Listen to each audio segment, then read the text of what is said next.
Hello guys, good morning, good afternoon all over the world.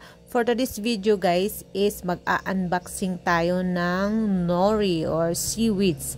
Yes guys, ito na naman ngayon ang very sellable item sa aking tintindahan.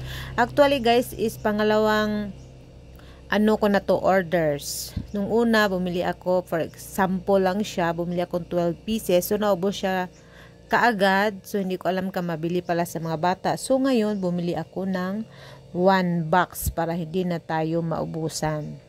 Kaya very siya guys, very sellable siya ngayon sa aking tindahan. Alam pala ng mga bata ito at saka masarap siya.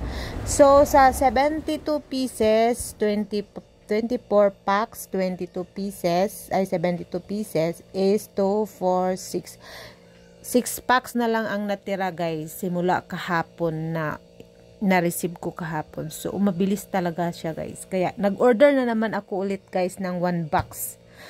Kasi habang nandyan pa, nag-order ako ulit. Nagre-reorder ako guys.